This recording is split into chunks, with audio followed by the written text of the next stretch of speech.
रचना को अब यहाँ घुटन हो रही थी। उस रिपोर्ट को हाथ में लिए वह सदमे में पिछले आधे घंटे से खड़ी हुई थी। उसे यकीन ही नहीं हो रहा था कि उसके साथ इतना बड़ा धोखा हो रहा है। उसका पति मयंक उसके साथ इतना कुछ कर गया, उसे उसकी बिल्कुल उम्मीद नहीं थी। हाँ, तो वह दुनिया भर के ताने मयंक के प्यार में भुला देती थी। और कहाँ ये रिपोर्ट? मयंक का प्यार केवल छलावा भर था। क्या सच है, क्या झूठ, उसे अभी भी समझ में नहीं आ रहा था।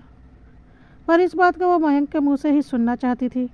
लेकिन वो तो अपने परिवार वालों के साथ अपनी छोटी बहन सावी की सगाई में गया हुआ था, उसे अकेला यहाँ छोड़कर। क्योंकि अभी थोड़ी देर पहले ही काफ़ी हंगामा हुआ था। बरबस ही उसे वो दिन याद आ गया था जब 5 साल पहले वह मयंक की दुल्हन बनकर इस घर में आई थी। दोनों की ही अरेंज कम लव मैरिज थी। लव मैरिज जब मजबूरी में अरेंज की जाती है तो जाहिर सी बात है ससुराल वालों के दिल में बहू को जगह बनाने में वैसे भी बहुत देर लगती है। शादी कर रचना जब ससुराल आई तो ससुराल में सास मालिनी जी, ननंद सावी, देवर सुदेश और पति मयंक ही था। घर में सास मालिनी जी का रुतबा था। मजाल है उनके सामने उनको दोनों बोटे कुछ कह जाएं, पर रचना ने अपनी तरफ से कहीं कोई कमी नहीं छोड़ी। अपनी तरफ से उसने हमेशा ससुराल वालों को खुश करने की कोशिश ही की। लेकिन ससुराल वालों को कभी खुश ना होना था, ना वो लोग हुए। और इस आग में घी का काम रचना के मां ना बनने ने पूरी तरह से किया। शादी के 2-3 साल तक वो और मयंक खुद ही बच्चा नहीं चाहते थे। लेकिन 1 साल पूरा होते होते ही मालिनी जी ने बच्चे की रट लगा दी। उनका बच्चे के लिए इतना मन देखकर आखिर मयंक फैमिली प्लान करने को तैयार हुआ। लेकिन काफ़ी कोशिशों के बावजूद भी रचना कंसीव नहीं कर पाई। इन्हीं कोशिशों में 2 साल और निकल गए। साथ ही साथ मालिनी जी के ताने और भी तेज हो गए जब डॉक्टर के कहने पर दोनों ने अपना पूरा मेडिकल चेकअप करवाया। पहले तो मयंक तैयार ही नहीं हुआ और ना ही मालिनी जी इसके लिए तैयार थी। उनके अनुसार तो कमी रचना में ही थी। बड़ी मुश्किल से मयंक राजी हुआ था। लेकिन जब रिपोर्ट आई तो पता चला कि कमी रचना में ही थी।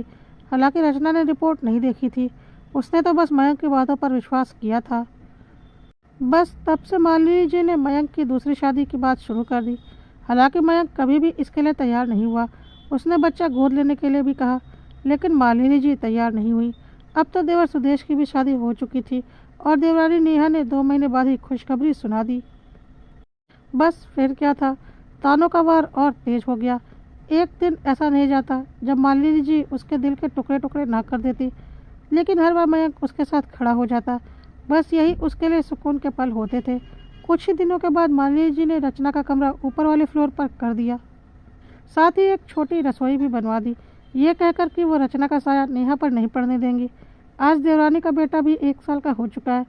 लेकिन मजाल है कि मालिनी जी ने आज तक उस बच्चे को रचना को हाथ तक लगाने दिया हो। आज सावी की सगाई थी, खास ननंद की सगाई थी, लेकिन यह बात उसे पड़ोस से पता चली। सुबह जब सब लोग घर से निकलने की तैयारी कर रहे थे तो रचना वहां पहुंच गई और सबसे पहला सवाल मालिनी जी से ही किया। मम्मी जी, आपने बताया तक नहीं कि आज सावी की सगाई है। क्या मैं इस घर की सदस्य नहीं हूँ? मुझे जानने का हक नहीं है? लेकिन मालिनी जी ने रचना की तरफ देखने की जगह मयंक से सवाल किया, तूने बताया नहीं इसे? इतने में मयंक रचना के पास आया। उसे ऊपर ले जाते हुए बोला, रचना अभी ये सब छोड़ो, चलो ऊपर चलो। नहीं मयंक, ये गलत है। मुझे पड़ोसियों से पता चल रहा है कि सावी की सगाई है। मैं भी तो भाभी हूँ उसकी। ले जाना तो दूर की बात है, मैं ये बात जानूँ, क्या ये मेरा हक नहीं है? इतने में मालिनी जी गुस्सा होते हुए बोली, आज खुशी का दिन है और मैं चाहती हूँ कि मेरी बेटी की झोली आशीर्वाद से भरे। अपनी बेटी पर तेरा साया नहीं चाहती थी, इसलिए तुझे नहीं बताया। माँ, अब बस भी करो ना, मैं रचना को लेकर जा तो रहा हूँ, फिर क्यों बोले जा रही हो आप? मयंक का रचना का साथ देना मालिनी जी को अच्छा नहीं लगा, तो वो मयंक को सुनाते हुए बोली, हाँ तू ही साथ दे इसका। एक बार मेरी बेटी की शादी हो जाने दे, उसके बाद तो इसका इस घर से हमेशा हमेशा के लिए किस्सा ही खत्म करूँगी। मैं तेरी दूसरी शादी करवा के ही रहूँगी। पता नहीं तू क्यों झेल रहा है इस बांझ को। बस करो माँ, एक शब्द भी नहीं बोलेंगे आप।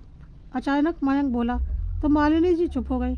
मयंक रचना का हाथ पकड़कर उसे ऊपर लेकर आ गया। रचना की आंखों से आंसू बहे जा रहे थे। मयंक उसे समझाते हुए बोला, बस इसीलिए मैं तुम्हें नहीं बता रहा था। मैं जानता था कि तुम्हें दुख होगा, क्योंकि माँ तुम्हें ले जाने को तैयार नहीं होंगी। देखो रचना, मेरी बात को समझो। बड़ा भाई होने के नाते मुझे तो जाना ही पड़ेगा, पर मैं तुम्हारा दिल नहीं तोड़ना चाहता था, इसीलिए तुम्हें नहीं बताया। प्लीज़ मेरी बात को समझो।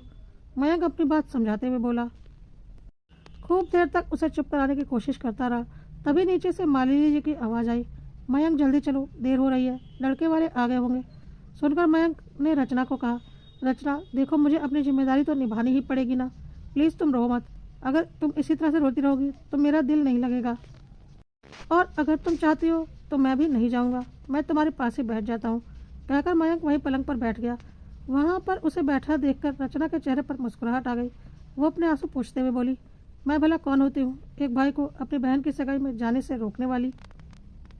मैं सावी के इतने खूबसूरत दिन को खराब नहीं करूँगी, तुम जाओ, मैं नहीं रो रही हूँ।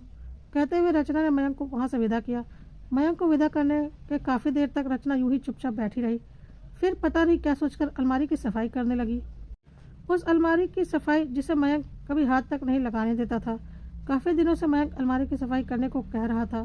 सो रचना ने सोचा कि मयंक को तो वक्त मिल नहीं रहा, इसलिए वही इसे साफ कर देगी। और अलमारी की सफाई करते समय ही ये रिपोर्ट वाली फाइल उसके हाथ लगी। बस तब से ही रचना यूं ही शौक होकर बैठी हुई है। कुछ सोचकर रचना उठी और घर को लॉक करके बाहर निकल गई। कुछ देर के बाद सब लोग घर पर आ गए। तब तक रचना भी घर पर आ गई। जब रचना वापस घर आई तो मयंक ने उसे देखकर कहा, रचना तुम कहाँ गई थी? उसे देखकर रचना को बात करने की इच्छा ही नहीं हो रही थी, पर फिर भी वह बोली, डॉक्टर के पास गई थी, मन कुछ खराब हो रहा था। क्या कहा डॉक्टर ने? मयंक ने फिक्र जताते हुए कहा, डॉक्टर ने कहा कि मैं माँ बन सकती हूँ, मुझ में कोई कमी नहीं है, इसलिए आते समय रास्ते में मिठाई लेकर आई हूँ। कहते हुए रचना मिठाई का डब्बा लेकर मयंक के पास आई और उसे खोलकर मयंक का मुंह मीठा कराने लगी। पर मयंक ने उसका हाथ रोकते हुए कहा, पर रचना, वो पिछली मेडिकल रिपोर्ट तो, अरे हाँ वो मेडिकल रिपोर्ट, उस रिपोर्ट में तो कहीं नहीं लिखा था कि मैं माँ नहीं बन सकती हूँ, है ना मयंक? रचना ने प्रश्नभरी नजरों से मयंक की तरफ देखा। तब तक मालिनी जी बोली, अब चाहे तू कुछ भी तमाशा कर ले, तू इस घर में नहीं रहेगी।